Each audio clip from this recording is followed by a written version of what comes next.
Tori, thank you so much for spending a little bit of your time with me today. I'm happy to be here. Thank you for having me.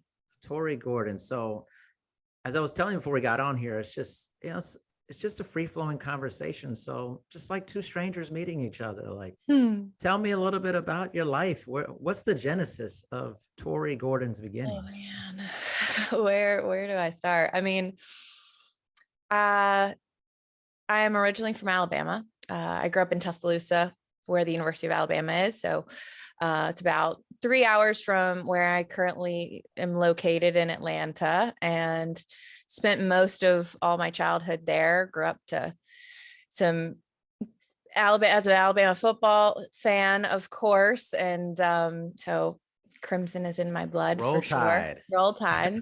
Um, but had an awesome childhood. I mean, growing up there, my parents were both professors and also musicians. So have that creative side to me, but also really value education, really value like knowledge and learning ultimately. So I feel like I'm just like a lifelong student. If I could just get paid to learn things and to like discover more about the things I'm interested in, that's ideal for me.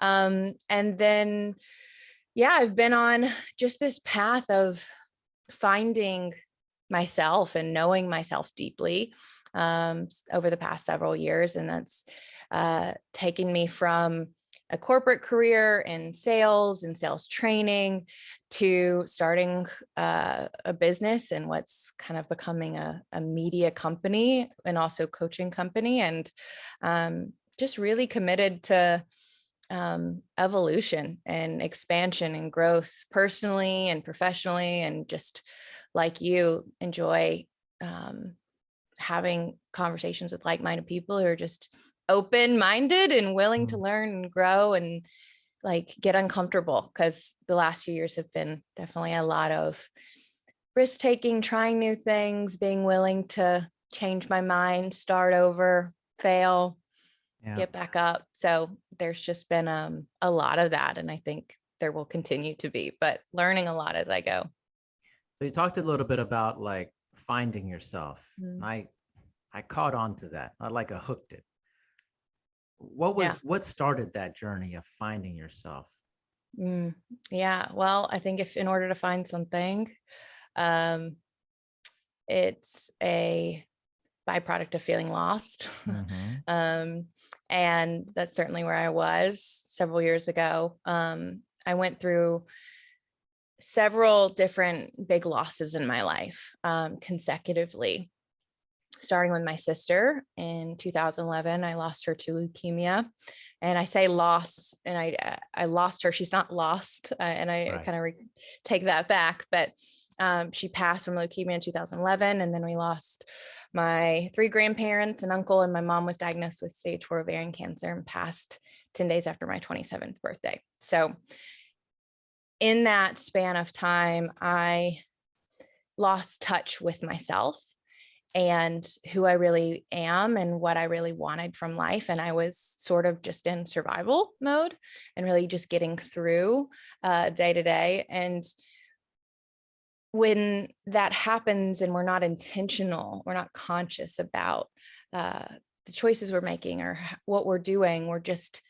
getting through, we're just surviving. We're kind of, I was on autopilot for much of that time. And it wasn't until my mom passed away that I had this space like in my life where there was no imminent threat or like danger of losing something. And so for the first time in a long time, I had space that I didn't know how to fill it. And I tried to fill it with like going out and kind of surface level relationships and different like relationships that I'd been in and all the things that kind of my friend group at the time was doing.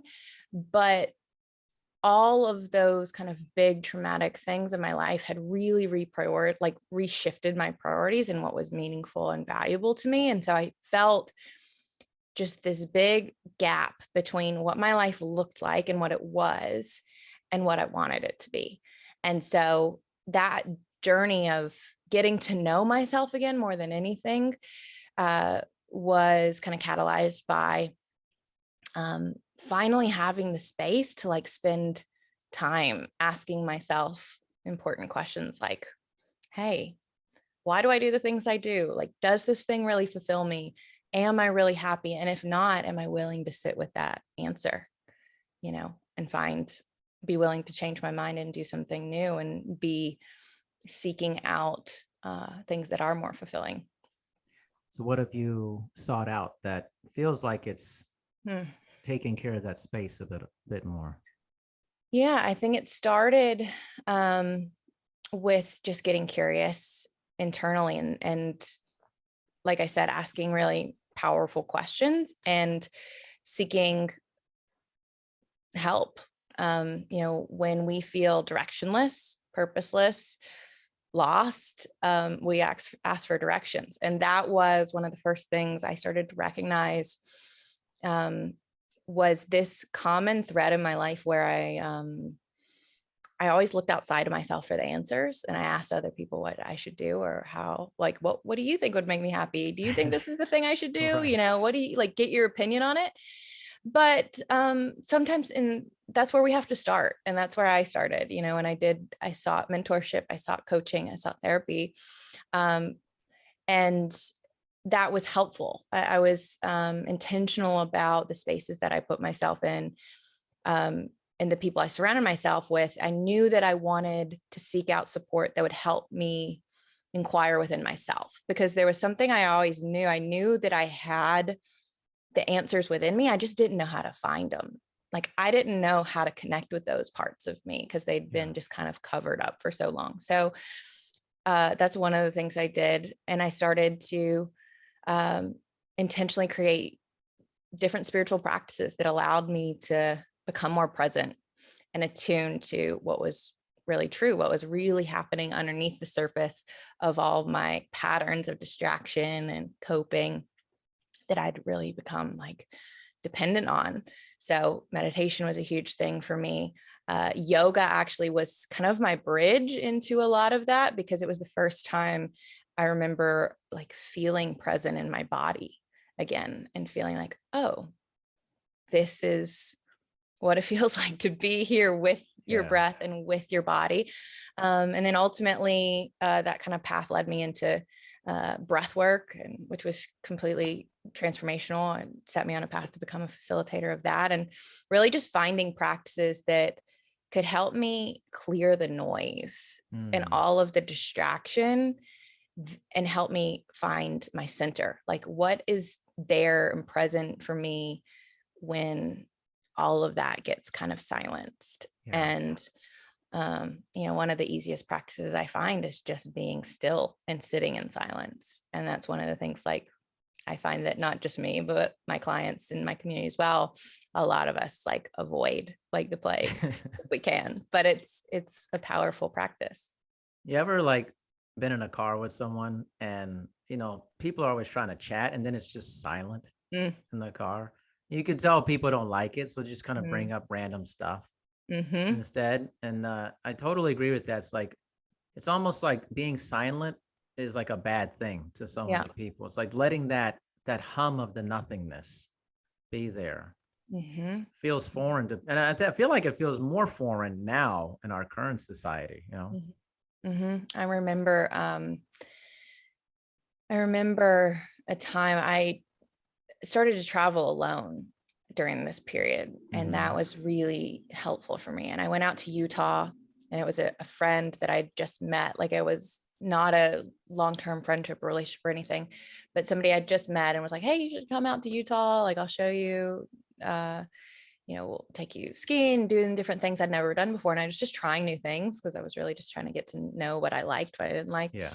And I remember being on the top of this mountain in Park City, Utah, and it was completely white. The snow was absolutely beautiful. And we're at the top of this mountain, and I just laid back into the side of the mountain and put myself in the snow. And I remember it being completely silent and just thinking to myself, I have no idea when the last time I was silent was. And that it was like There was nothing. It was like no birds, no wind, no cars, nothing. And it was just this pure, there was purity in it. And I just thought, oh, like there's like a sweet spot in Yeah. this like silence. And I, to your point, I think in our culture and society, we're like numbed by the like buzz of the Yeah. world all the time that we don't know how to be in the in between, like without Mm. all of the chaos. Like, Yeah. The in between is a good way of putting that. It's like there is no in between half the time, it's just yeah. a constant stream. Even like what you and I are doing, like we're having a conversation. How many people just sit down and talk to somebody? Mm-hmm. Just have a conversation with somebody they don't know, Yeah. and say, okay, let's see how it goes. Maybe it's great. Maybe it's awkward. You never know. Mm-hmm. That's the beauty of it. Yeah. I'm grateful for this conversation because earlier today I was having a conversation with myself and somebody on my team, and I have just been feeling like a call to create more space for this in my Mm, life and in my business. Um, so often we just get like swept up in business and work and the world of like just moving forward and like the hustle.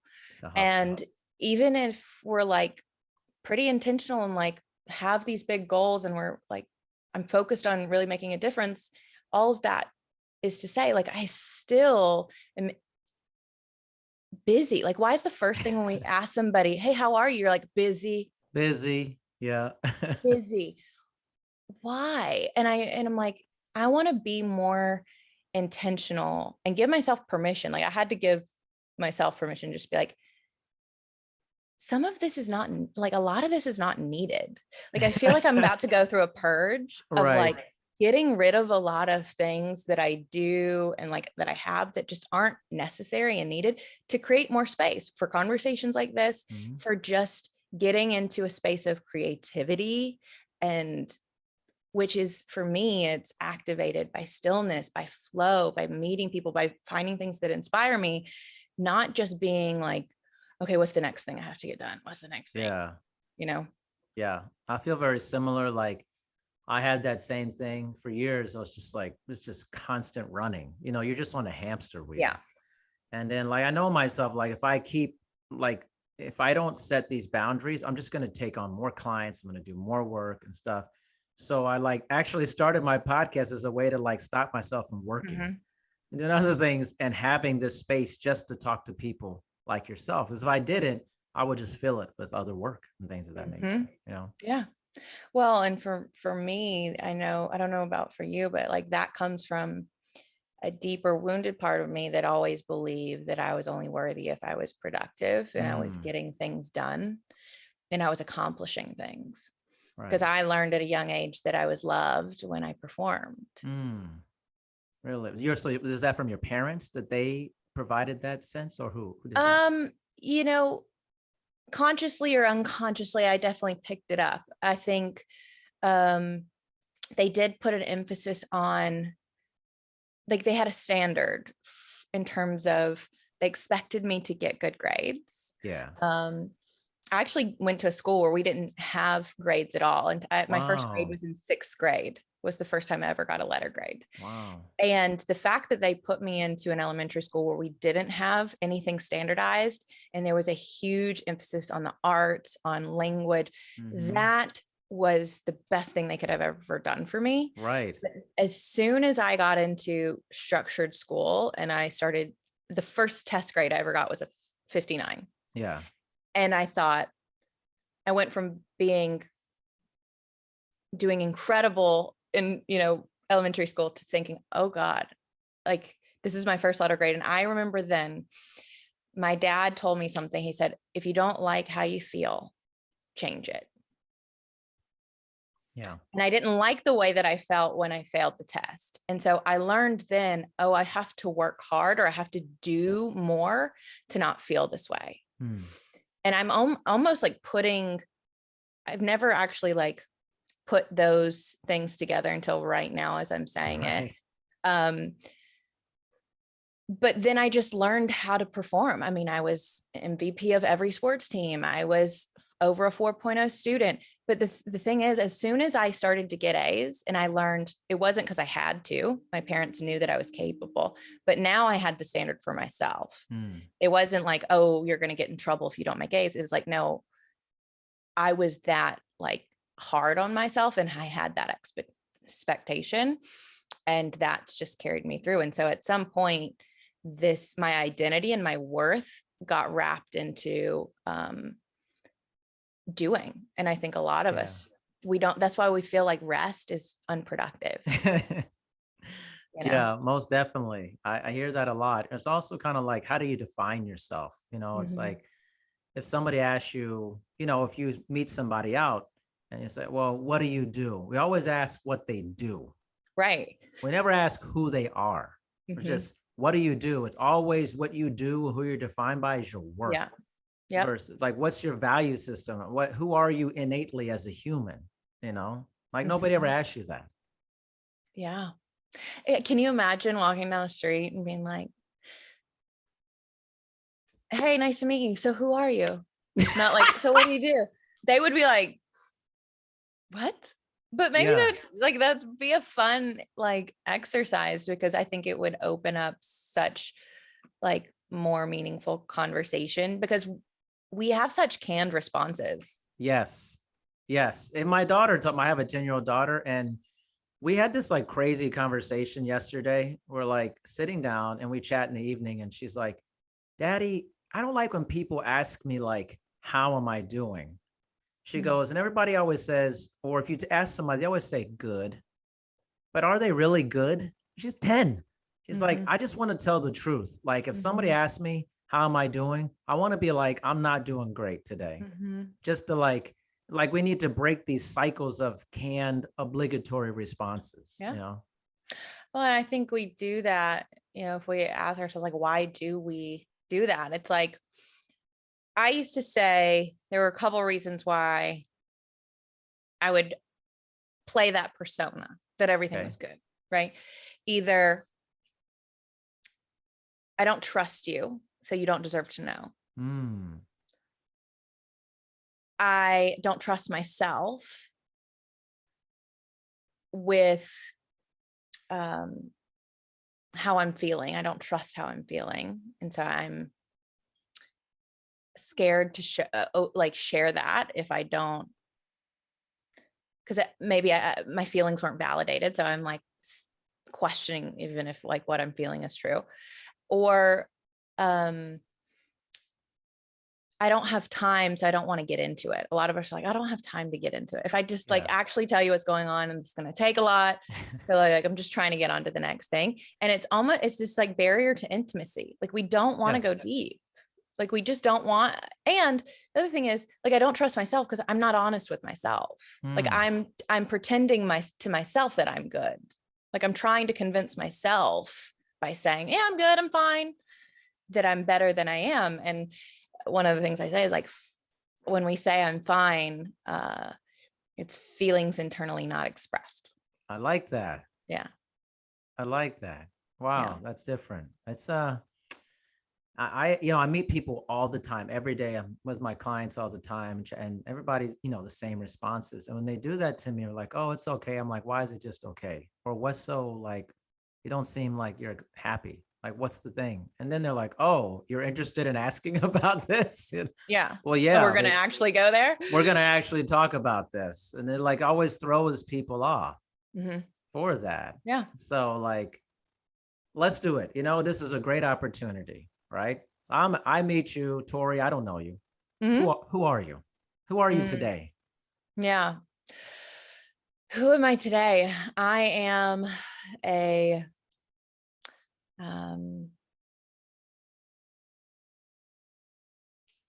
I'm an infinite soul in a human body and a personality that is ever evolving, growing, expanding, learning, who is deeply committed to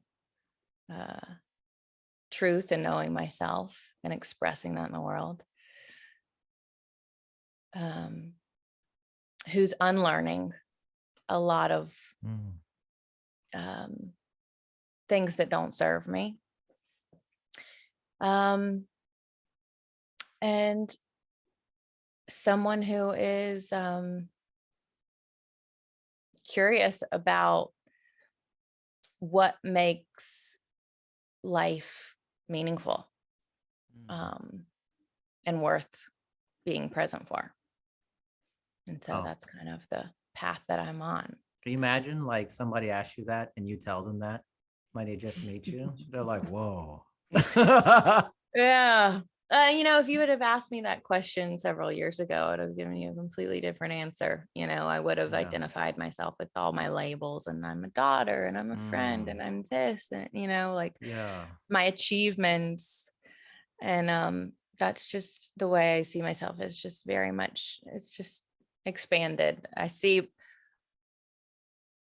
my humanness and also my divinity and all of that, the intricacies like of that in between. And I feel like I'm at a place where I can hold space for both, Man, that resonated with me greatly.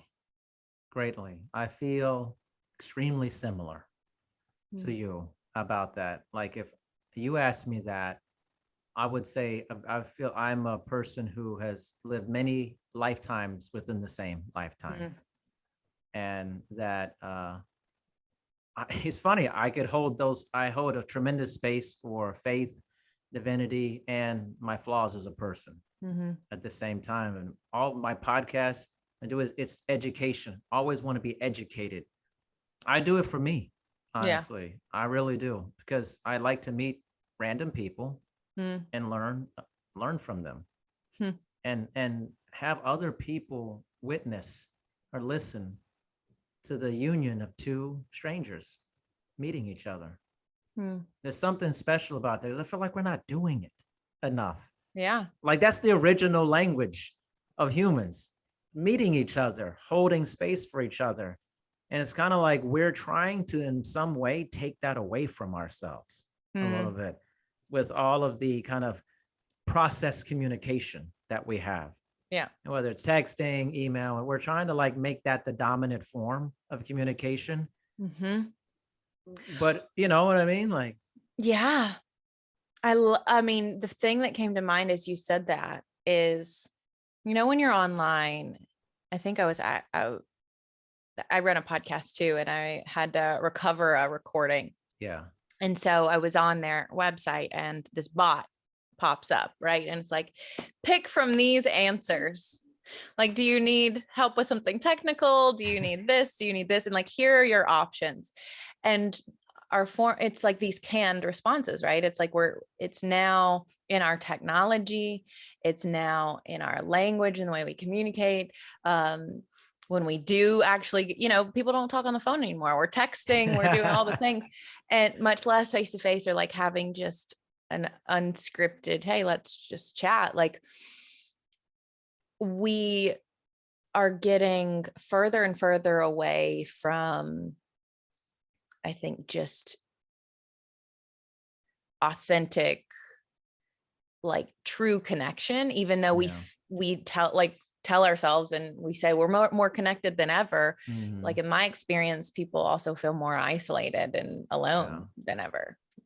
I feel the same way. And I feel like it's almost the thing when you have too many options. It's like if you look at a menu and there's like 6 pages of things, you're going to default to whatever's comfortable for you, what you like.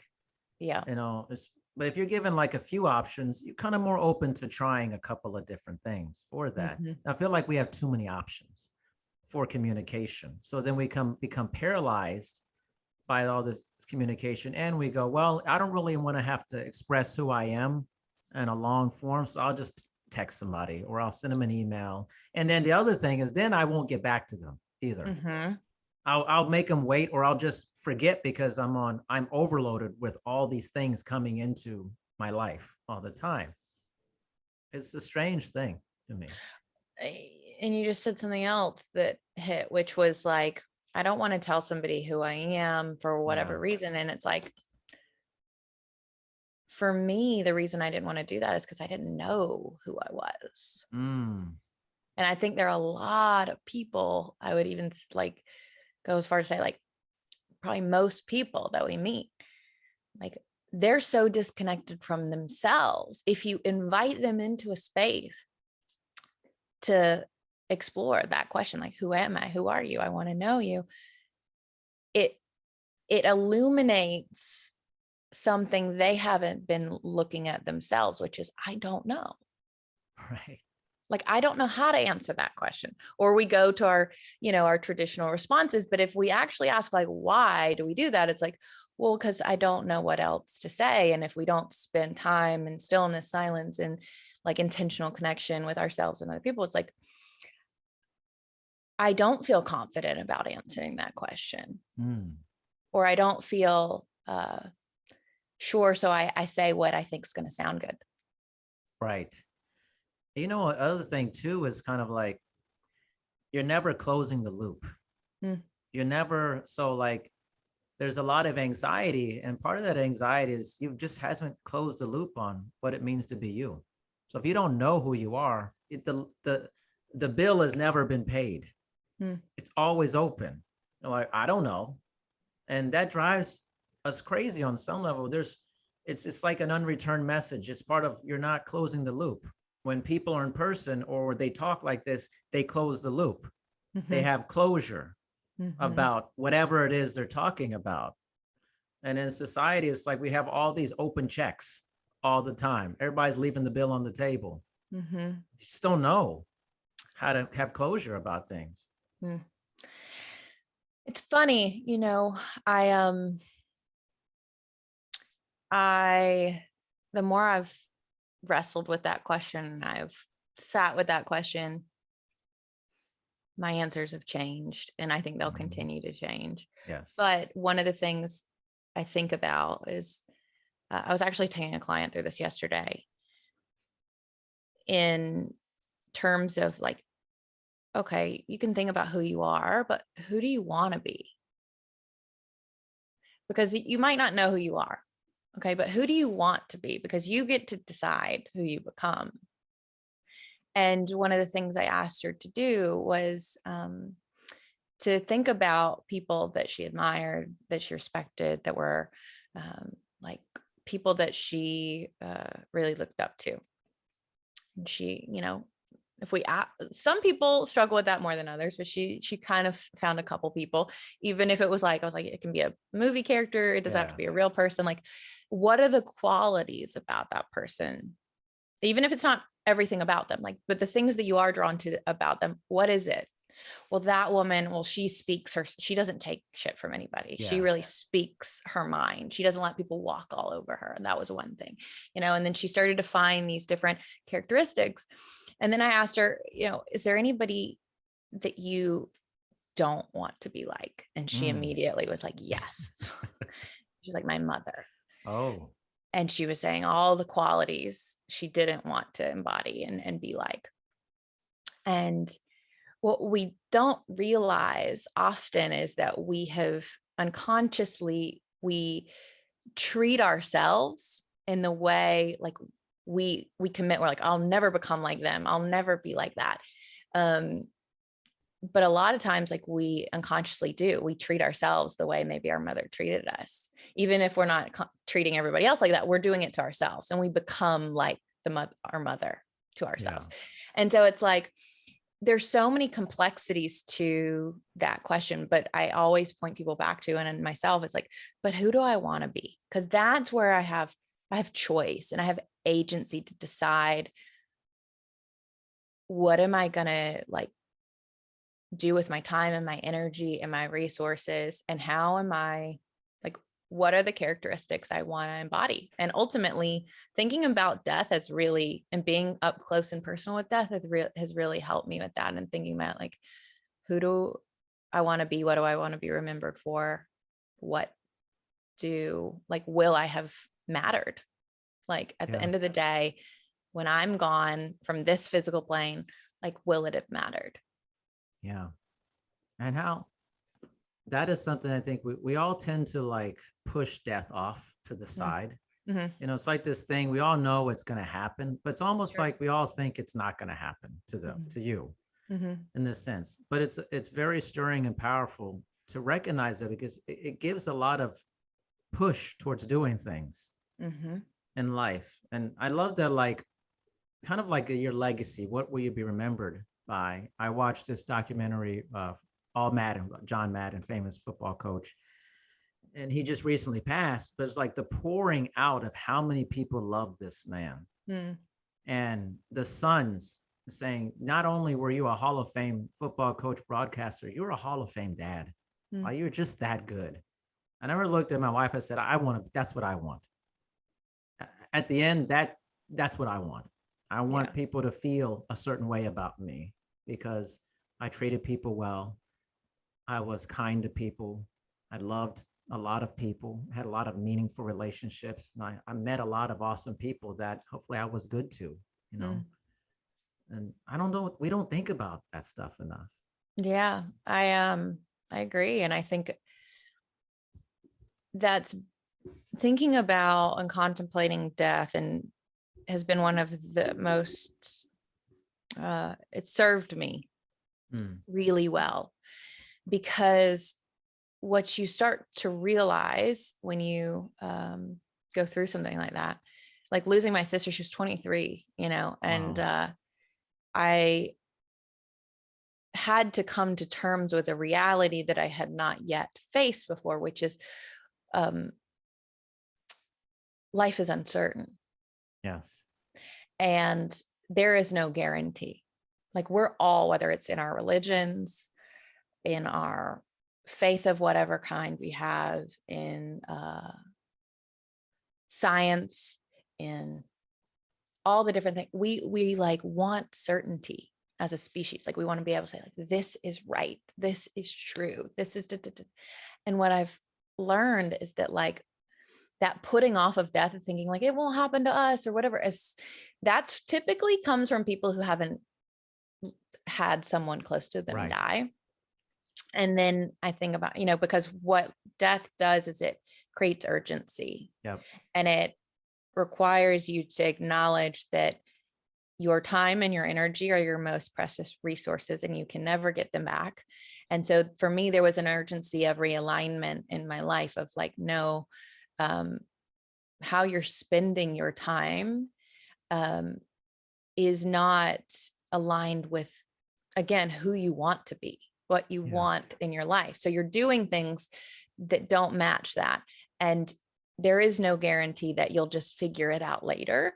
Like that's not certain, you know? And so it put me on, okay, like I've got to get about the business of being me now and not saying, oh, I'll deal with my trauma later, or I'll do that thing later. We keep putting the things off that we think will be hard. But ultimately they're liberating when we actually allow ourselves to sit with that like discomfort. Like what's later? You know, it's like define late. You know, people say Exactly. It's like, what does later mean? Like, what does that mean? You know? Yeah. Like 10 years from now, 2 days from now, like, what does that mean? You know? Yeah, it's so subjective.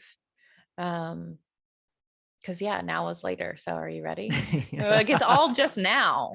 It's all just now. It's all just now. And it's just the moment that you decide is when things change. Like things change when you choose differently and then you act on that choice. And I love, like, when you look at the root word of decide, it comes from the word to cut. And that choice, that decision means like I'm cutting off from all of these other options and I'm moving towards this now. And I think a lot of us, and I've found this in my life, like we want to like have one foot in, one foot out. We're like, okay, I want to like dabble. But, or we'll be like, I'm stuck, or I don't know what to do, or I don't know what's stopping me. And a lot of us, we do know what's stopping us, or we do know what we want. We're just afraid to be responsible for it or to like say it out loud. Yeah, that's powerful. We're afraid to be responsible for it. You know, the weight of the responsibility. It's almost kind of like if you look at look at it educationally, sometimes, and I've seen as I worked in the academic environment where people will stop short of graduation because they don't want the responsibility of having the knowledge now to perform a certain job or thing.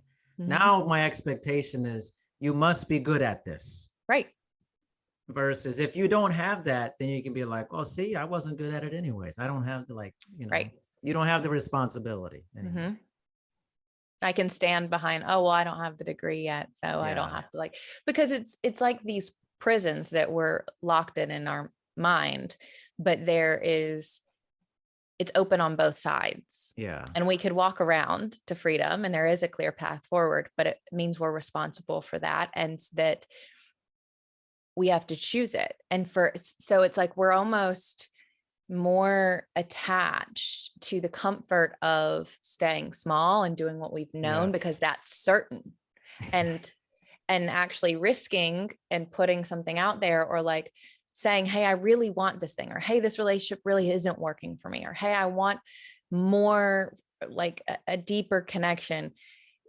We would rather settle and be like, oh, but it's really, my partner's really just like the issue, than claim what we want and do something about it, because it might mean we are alone, or it might mean we have to leave that situation. So we don't want to be responsible for what happens next. Right.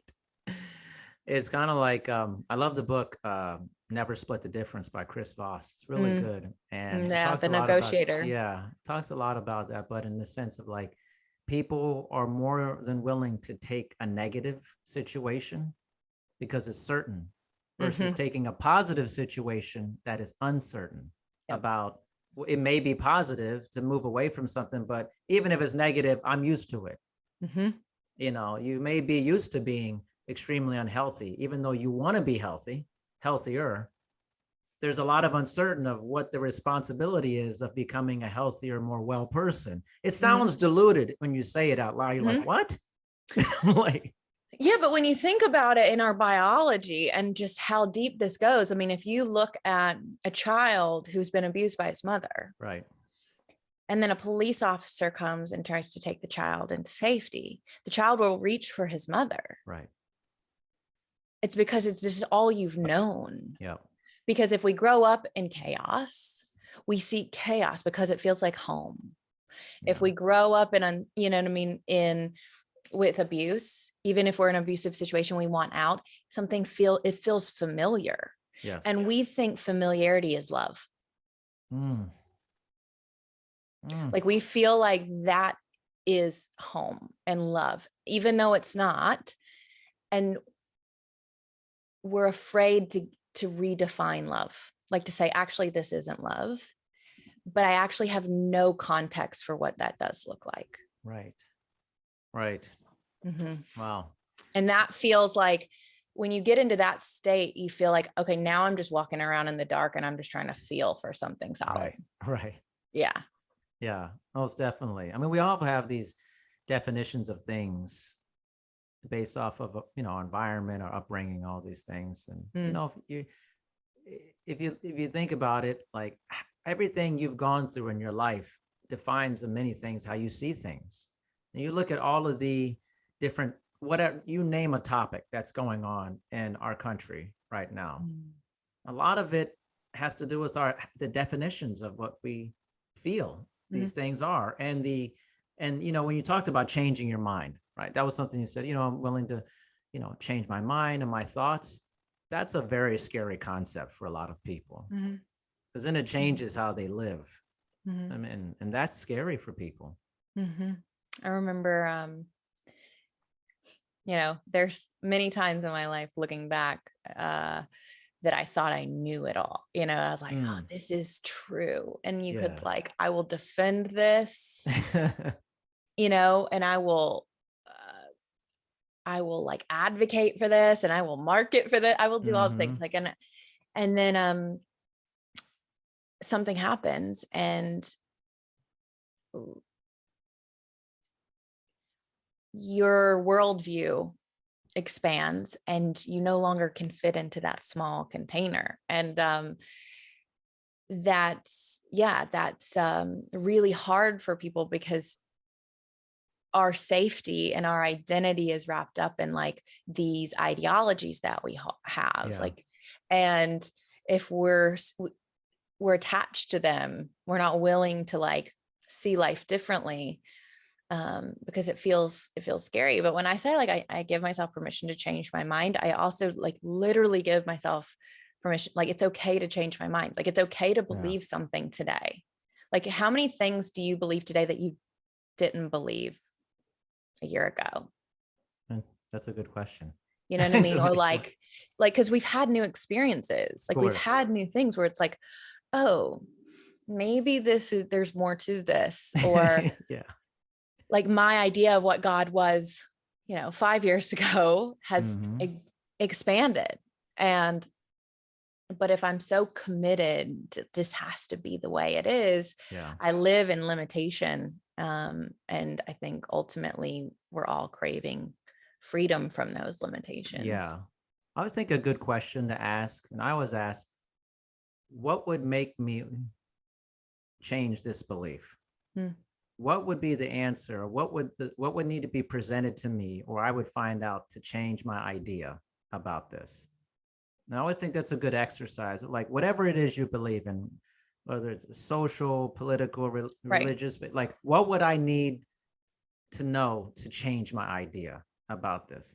And I don't think most people don't do that. They don't ask that question. They just go, this is just how it is.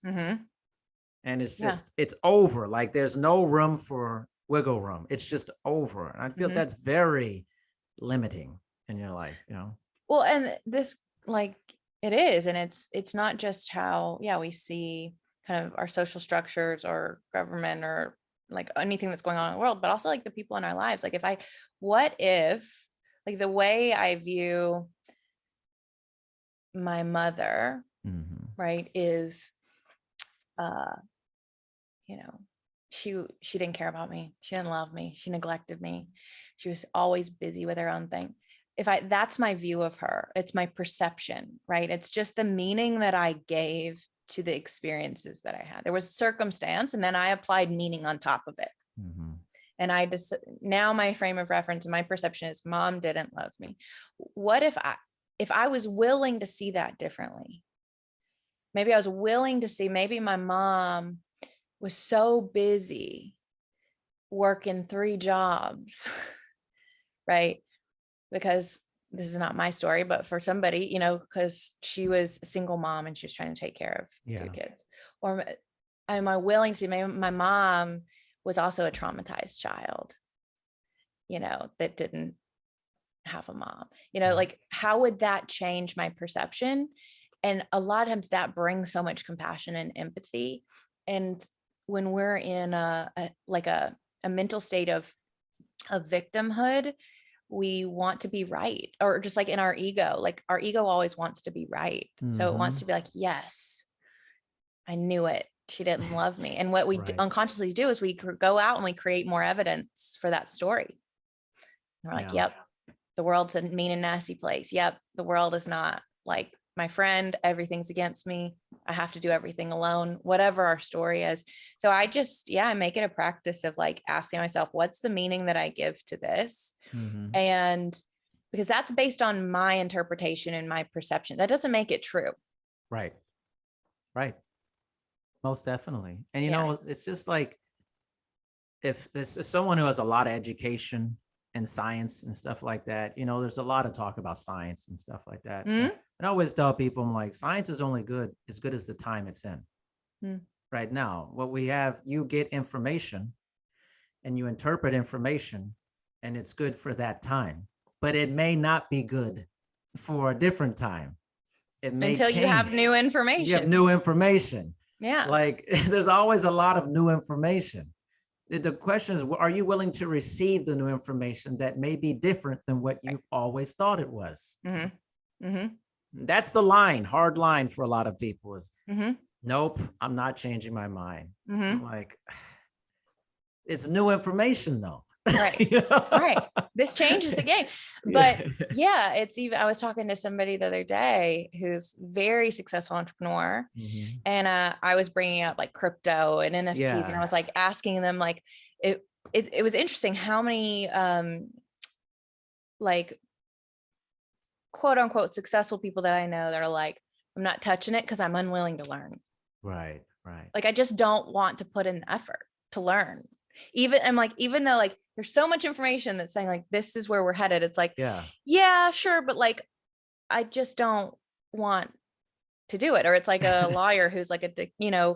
even though like there's outdated systems that like there's a new way to do it that's more effective. Yeah. Like, no, I want to do it the way I've always done it. But when I think about like changing my mind, it also includes just like what I wanted last year. I'm even going through this in my business, like a decision I made a year ago. I'm not a slave to that. Like at any point I can decide, hey, this isn't working out for me. Like, hey, I don't want this anymore, actually. And that sometimes, at least in my experience in entrepreneurship and relationships, it feels like, oh no, I have to stick with this because I made this choice. And some part of changing my mind feels wrong. Yeah. And you put out all this stuff and you've made all these posts or your things and you're pumped up and sometimes that could feel like failure too to people. Like, I don't want to do this anymore. And they go, oh, it's not failure. You just wanted to do something else. Sometimes it could be that simple, literally. Like, I want to do something else. Yeah. Like, this just doesn't feel aligned. And it's like, because I have new information. That's the thing. Like, I went out and I did something, and then I got feedback from my life and my body and my, you know what I mean? And I'm like, and then I reassess, is this working? Is this not working? And I think wise people ask themselves that question, and then they listen to the answer, and then they adjust. You know what I mean? You have to make adjustments in life, and I think that's what happens, especially in relationships, is people often settle into something. And, if it's average, it's okay, it's average, but just stay with it. It's not hurting me. It's not great, but it creates this, people have this inertia, and this inertia keeps you it keeps you going in this straight line. Even if you're unhappy, you're like, well, okay, it's predictable. It's predictable. I know what's going to happen. I know what's for dinner tonight, Yeah. You crave it. And there's some value in that for people. And I understand that, so there's nothing, I'm not going to be so arrogant to say like, there's a right way. There's no right way. There's just the way that you choose. And I truly, believe like we're the ones that are making meaning out of everything and says it's good or bad or right or wrong. It just is. And then we apply all of this meaning to it. So if we are satisfied with a relationship like that, great. But if you're not, that's okay too. But it's your responsibility to do something about that. That's right. I always talk to people, and I always have a few people that they have that. They're like, I need to do something different. I need to change. I need to move and stuff. I'm like, dude, I've been hearing this for like 3-4 years. Seriously, the same conversation. You've got to change this. When are you going to do something about it? You got to do something, actually. People kind of one of the worst things, I think, it's my personal opinion, is people, I'm going to manifest this thing. I'm like, is that just a thought, or is there some action along with that too? Sure. Because both those things have to exist. I believe in, like, you can't just like, I want to be happier. I'll just wait until it happens. I'm just going to have, I was like, well, that's like using hope as a strategy for changing life. That's a cop out, right? From doing anything. Yeah. Yeah. I'm not an advocate for that. No. I am an advocate for envisioning what you want and pursuing that and moving in the direction of that consciously. Yes. Yeah. And, allowing the universe to conspire with you as that unfolds, but that requires you to move. You gotta in move. A direction. I the way I describe it to people is like, a lot of us, we want something, like whether it's a new relationship, we want to start a business, we want whatever it is what we want. And it's like you're putting a destination into your GPS, right? And what happens is your GPS first looks at your current location. So you need to know where you're at. Okay, I'm in a relationship that I've settled, or I'm in the city and I want to move to X city. Yeah. Okay, in order to get directions, like it needs to know where you are and where you're going. First of all, if you don't know where you're going and you don't know what you want, you're going to sit still for quite a while, right? Yeah, It's just gonna, exactly. But a lot of people expect it to be like a GPS of like, okay, take a right here, go a mile, and then take a left, and da, da, da, da. And it's like, okay, here's all the directions, and I need the directions before I go. Yeah. And life's like, no, you need to start moving, and then I'll give you the next prompt. Right. Yeah, exactly. Which made me think, I don't think I've asked anybody this, but how we're speaking, it's pulling me towards it. So you said like the universe conspires, and I hear this from a lot of people. Mm-hmm. What does that mean to you when you say Yeah. the universe? Because I feel it feels very vague when somebody tells me that. Like I have my own idea of it, but I never ask other people like, what does that mean to them? You know? Yeah.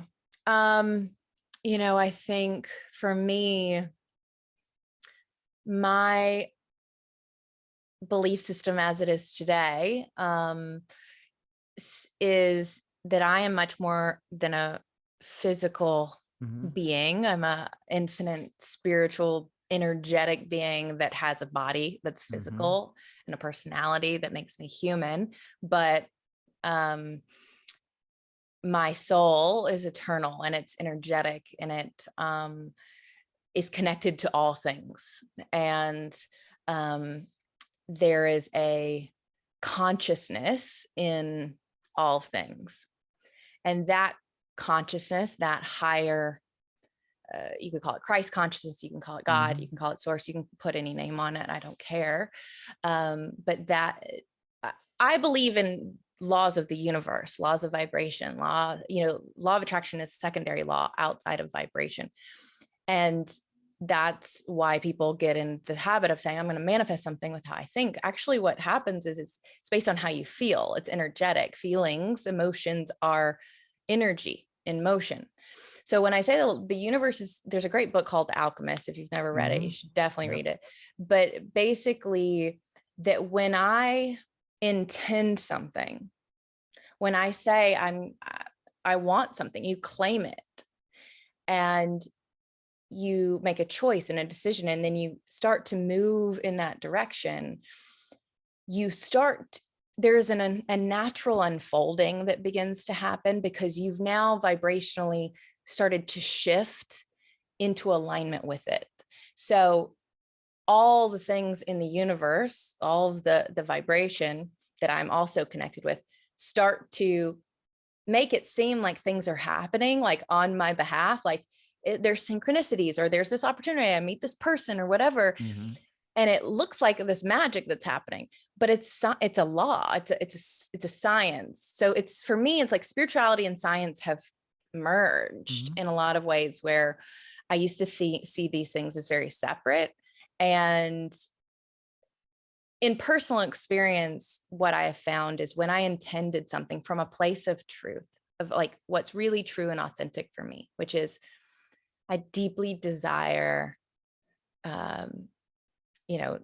maybe to start a show, like to express myself in a true way and share my learning. And I don't know how I'm going to do that, but I really want to use my voice to speak out and like to share this thing with people.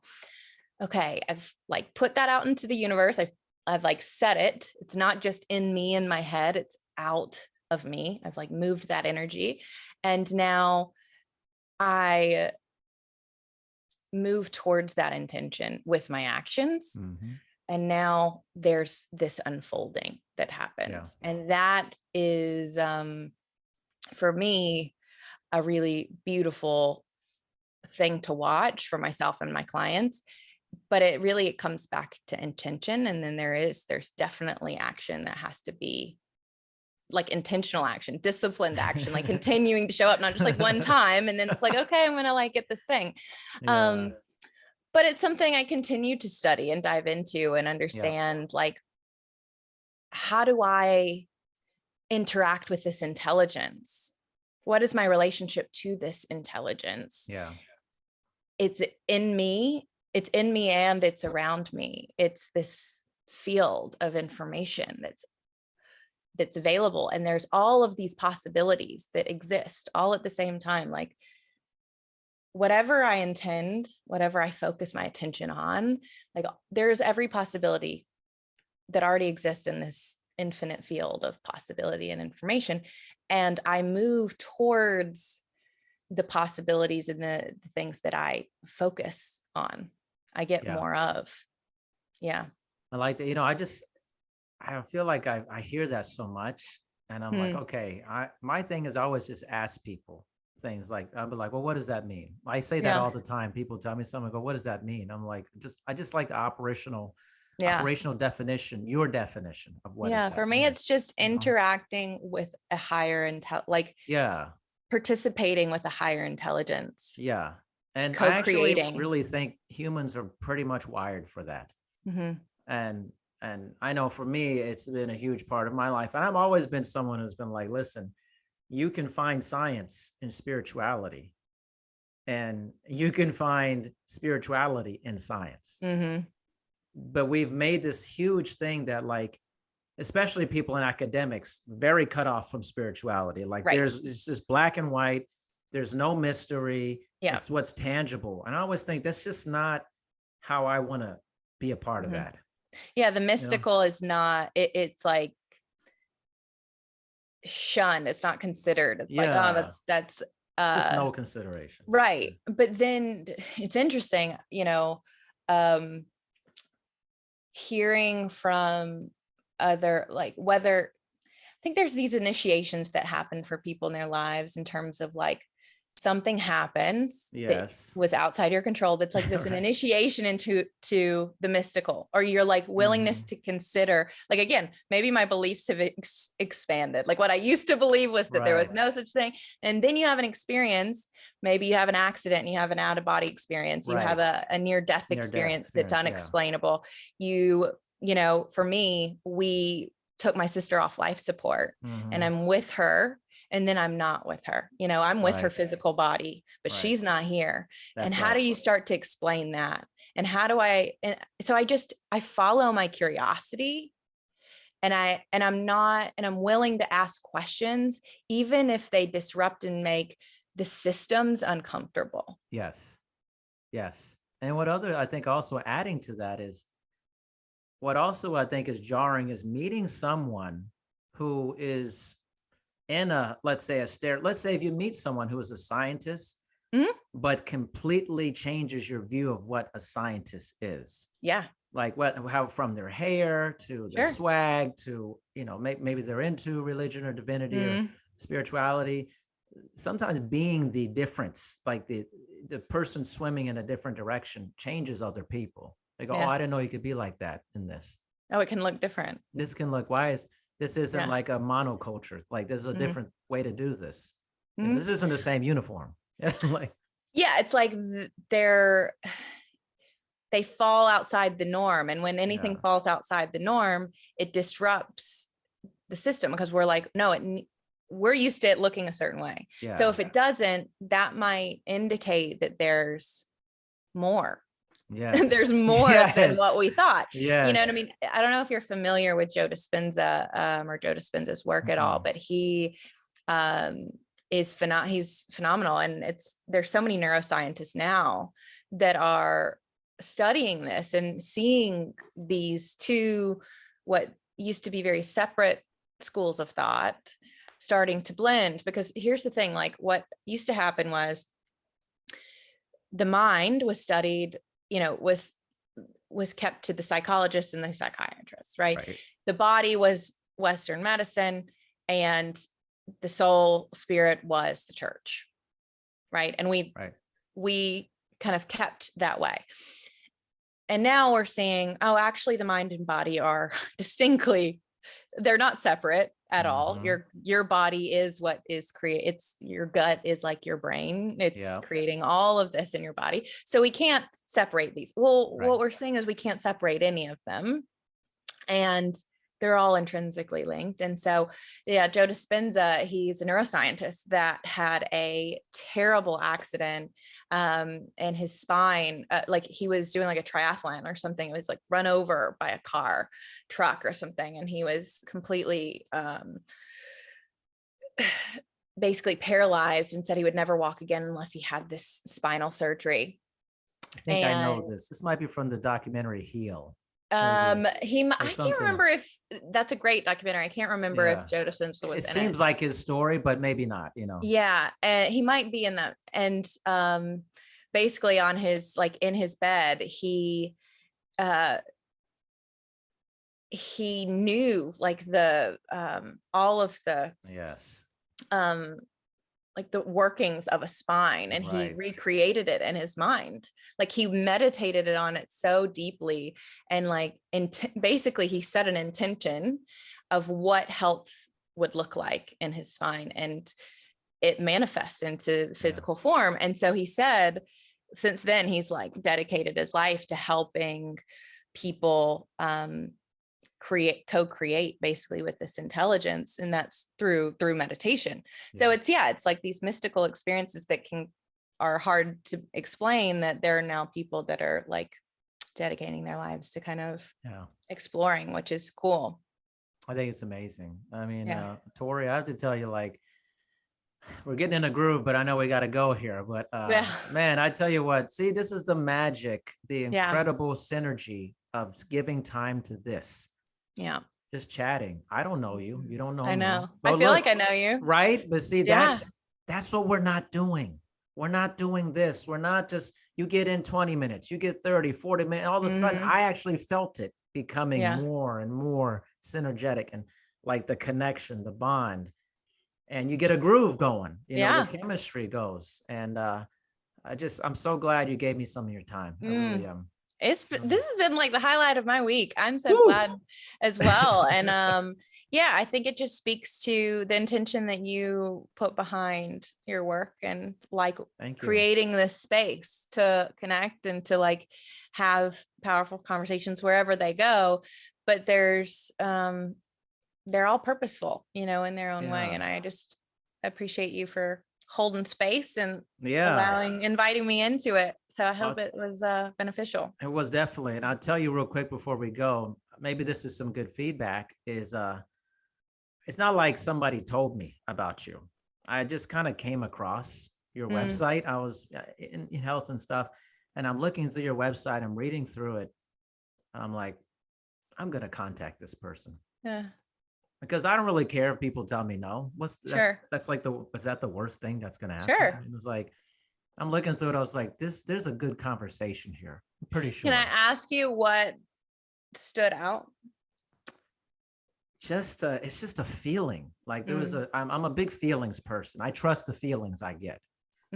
And just like reading everything, like the about section, all the work you're doing, it reminded me of this woman I had on my podcast, Dr. Catherine Coder.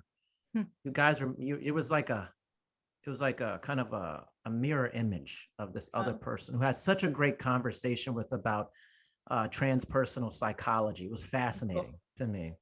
And you reminded me of her, just your whole presence. And I was like, I want to talk to this person. I'm just going to send an email. Yeah. Hopefully somebody gets back to me. If they don't, I tried. Like, that's, I mean, to me, it's like when you ping somebody and you put it out there, and what's meant to come back will come back. And it's like, I feel like it was exactly what it meant to. I know. Like sometimes people, people will pitch me to be on the show, and sometimes I'll just be like, no. Yeah. And they're like, well, what was it? I'm like, honestly, it's hard to tell. Like, I didn't feel it. And so, and I think about too, because I get pitched to be on a lot of shows, and I turn down a lot of shows. And then I ask myself, like, why did I say yes to yours? And I can't put a pinpoint in that either. So it feels just destined in terms of like, well, you're supposed to have this conversation. Yes. And even if it stops here, it served me. It served me well just to spend this time with you. So most definitely. Well, thank you so much. And Tori, please let everyone know how Mm, they can connect with you and your coaching and for sure. everything. Love for you to do Yeah. that. I'd love for you guys to connect with me. I do run a podcast called Coachable Podcast. You can check it out. Obviously on Apple, Spotify. It's also YouTube, the full video. And then my website's torigordon.com. You can find basically everything that I do there and online on social media, on TikTok, Instagram. I am Coach Tori Gordon. So come out, hang out, tag me, DM me. My DMs are open. I'm happy to get to know you guys. Awesome. Thank you so much for your time, Tori. For sure. Thanks for having me.